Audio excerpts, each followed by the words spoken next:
They dragged her through the dust like a dying animal. Claire Mayfield was only 22, yet her face was already broken by fist, her lips cut, and her shoulders torn and bleeding. Men cursed her name as if she were the devil. Women spat on the ground as she passed in. Children threw stones and called her a thief. The whole town believed she had stolen the gold reserve that kept Deadwood Ridge alive. That treasure paid the miners, kept food in the saloons bad, and gave the sheriff his pride. And so without it, the town would starve. So they turned their fury on Clara, not because they truly saw her steal, but because of her bloodline, her brother. Ethan Mayfield had once been a notorious outlaw. Years ago, he robbed stagecoaches and vanished into the desert with blood on his hands. When he suddenly returned and whispered with Clara one night, the town decided the case was closed. If Ethan was back, then Clara must be his partner in crime. That was all they needed. They tied her wrists with coarse rope until her skin split. They dragged her to the edge of the prairie where the grass was dry and yellow under the burning sun. There, with shovels and fury, they dug a pit. The sheriff shouted, this was her punishment. No trial, no mercy. She would be buried alive as a warning to anyone who dared cross the town again. The crowd howled as the dirt was thrown against her legs. She screamed that she was innocent. But her voice was drowned in laughter and curses. Someone struck her cheek with the back of a hand, leaving a purple bruise. Another pulled her hair and pushed her head down. They told her that liars deserve no breath. Clara's eyes searched the faces around her, but no one offered pity. Not a single friend, not even a stranger brave enough to speak. She tasted blood on her tongue. Her bare shoulders burned under the sun. Every handful of dirt pressed her deeper into despair. She begged for her life. She promised she had stolen nothing, but the harder she cried, the louder the crowd mocked her. The sheriff lifted his hand and silence fell. Then he declared that the town was now cleansed and they left her half buried, neck deep in the ground to die with the vultures circling above. The wind carried the echo of her sobs across the empty plain, her hands twisted helplessly under the soil. The heat of the day scorched her skin while the insects crawled at her wounds. Every breath grew shorter. Every second felt like her last. In that moment, Clara thought of Ethan, her brother, the man who had brought her nothing but shame. Had he truly stolen the gold? Had she been cursed just for carrying his name? Or had someone else set this trap to destroy her life?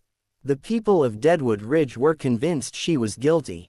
But was she really the thief of the town's fortune? Or was she the victim of a darker secret still hidden beneath the dirt? The prairie was silent after the crowd left. Clara could hear only her own ragged breaths and the buzzing of flies around her wounds. The sun pressed down heavy and she felt her strength slipping away. She whispered one last prayer, certain that no one would hear, but someone did. A shadow stretched across the ground, eyes shine. The sound of boots crunching straw broke the silence. Ezekiel Harper, known simply as Zeke, stood over her. He was 55 and tall, broad-shouldered, with a gray beard that spoke of long years in the saddle. The red scarf at his neck was faded from the sun. Most folks in town thought he had hung up his gun for good. Zeke squatted down and looked at Clara.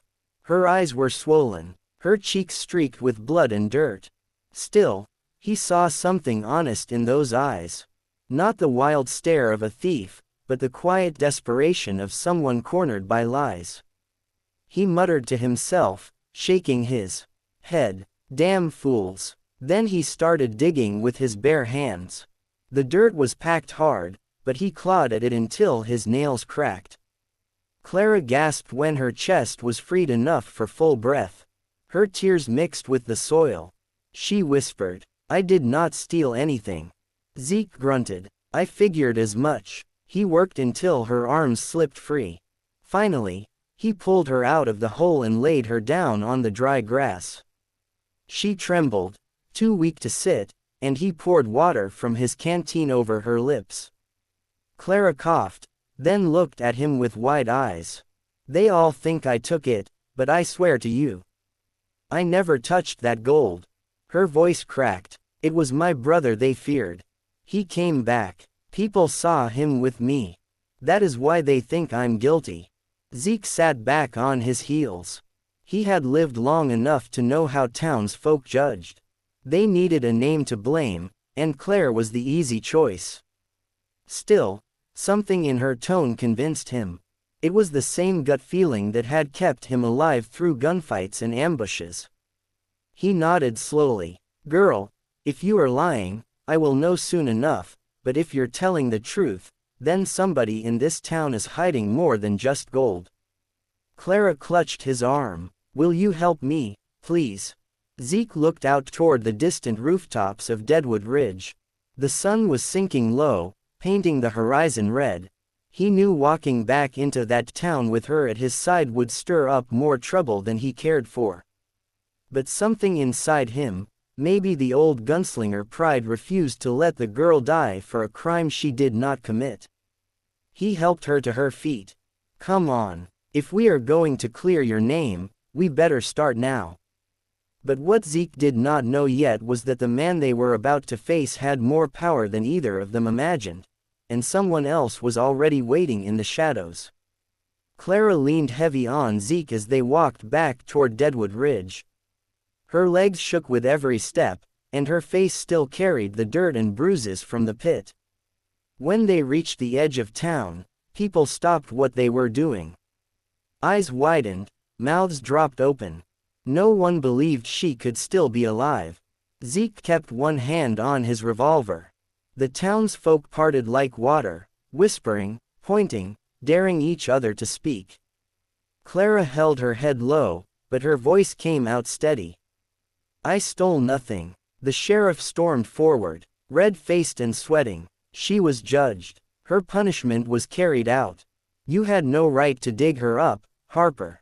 Zeke's eyes narrowed. I had every right to save a girl from being murdered. You call that justice. I call it a lynching. His voice carried the weight of a man who had seen too much blood spilled for too little reason. A few townsfolk muttered agreement. Others shuffled uncomfortably. Zeke's reputation was not something to brush aside. He had once faced down gangs of hired guns and walked away the only man standing. And now he was standing for Clara. Clara took a step forward. Her voice trembled, but she forced the words out. It was not me. My brother returned. People saw him with me. Yes, but he did not give me gold. He did not give me anything. Someone else stole it, someone powerful enough to blame me while hiding the truth. The crowd stirred. Everyone knew who held the most power in Deadwood Ridge. Hank Doyle, the saloon owner who loaned money, bought land, and whispered in the ear of the sheriff. But no one dared to speak his name. Zeke looked around at the faces. You all want the truth. Then give her a chance to prove it. If she lies, I will bring her back here myself. But if she tells the truth, then you will see who the real thief is. Silence hung heavy, broken only by the creak of a wagon wheel in the distance. Finally, a miner spoke up. Let the girl speak. Let Harper stand for her. Others nodded. The sheriff clenched his jaw, but he could not fight the tide without looking like a fool. Claire's heart pounded for the first time since the nightmare began. Someone other than Zeke was listening. Hope flickered, faint, but alive. She glanced up at Zeke and he gave her the smallest nod. It was enough to keep her standing. Friends, if this part of the story has your heart racing, go ahead and hit that subscribe button so you will not miss what happens next, 'cause things in Deadwood Ridge are about to turn darker than anyone expected. Clara has been given a voice, and Zeke has put his name on the line. But in the next part, when they finally confront Hank Doyle, the shadows of the past will step out with a gun in hand. The saloon was packed that night. Lanterns swung from the beams, casting shadows across the smoke-filled room. Zeke led Clara through the door, his hand never far from the revolver at his hip. Every head turned at conversations died. Even the piano player stopped Madong. At the far end, Hank Doyle leaned against the bar with a smug grin. His vest was too fine for a simple saloon keeper, and the gold watch chain across his chest glittered in the light. He raised a glass as if welcoming old friends. Well, well, the dead girl walks and old Harper still plays the hero. His voice carried across the room, slick and mocking. Clara's stomach nodded, but she stood tall. You set me up. You stole the town's gold.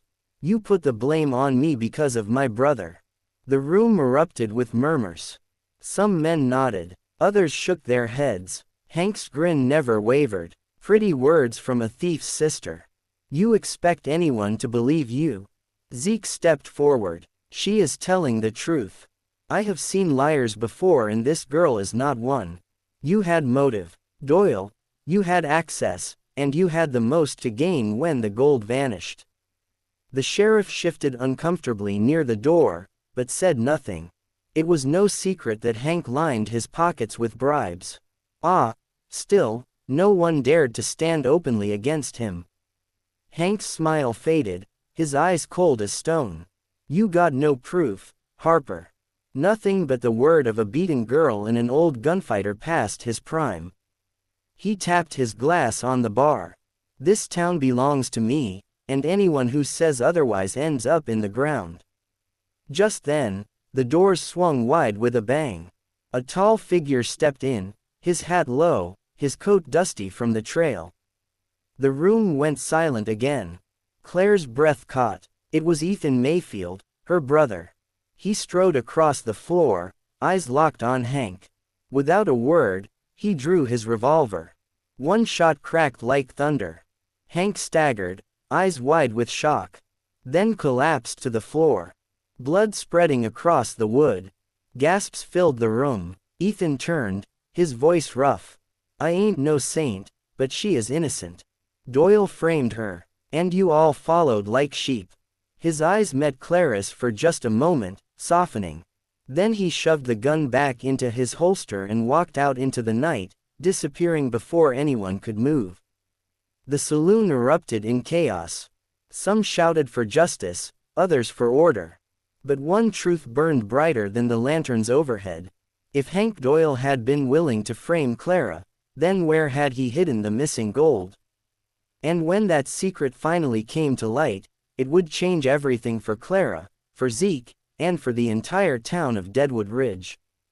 The saloon was still buzzing after Ethan vanished into the night. Hank Doyle's body lay on the floor, his lifeless eyes staring at nothing. For years, he had controlled the town with gold and fear. And now that grip was broken, the townsfolk searched the saloon from cellar to rafters. It did not take long before someone shouted from below.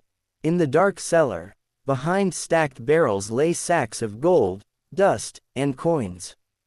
The town's missing fortune. The proof was undeniable. Clara had been innocent all along. When she stepped outside, the same people who had once thrown stones now stood silent. Shame hung heavy in the air. An old woman whispered, "We were wrong." A miner took off his hat and said, "Forgive us, Clara." Clara's voice trembled, but it carried, "I never wanted your gold. I only wanted a life without fear." Zeke stood beside her, his presence strong and steady. He placed a hand on her shoulder. This girl was nearly buried alive because of lies. Remember this day. Remember how close you came to killing one of your own without proof. The crowd lowered their heads. Some nodded, others wiped their eyes. The lesson was clear. Later, as the sun dipped below the horizon, Claire and Zeke walked together beyond the town's edge. The prairie stretched wide before them, the sky painted in gold and crimson. Claire looked at Zeke with gratitude that words could not hold. "You saved me when no one else would. You believe me." Zeke gave a small smile. Sometimes believing is the only thing that keeps a soul alive. Their steps slowed and for a moment the world felt quiet. In that silence, Something new began to grow. Fragile yet powerful. Two wounded hearts finding strength in each other. But the story leaves us with questions. Does it not? Should Ethan have killed Hank? Or should he have let the town deliver justice? Would Clara have ever been freed if her brother had not pulled the trigger? And what would you have done if you were in his boots? What we do know is this. Truth has a way of clawing itself out of the dirt. No matter how deep someone tries to bury it. And sometimes it takes just one person with courage to stand against the crowd and change everything. Friends, if this story moved you, take a moment to like this video so more people can hear it. And be sure to subscribe so you will never miss the next tale from the wild frontier. Because out here, every sunset carries a story.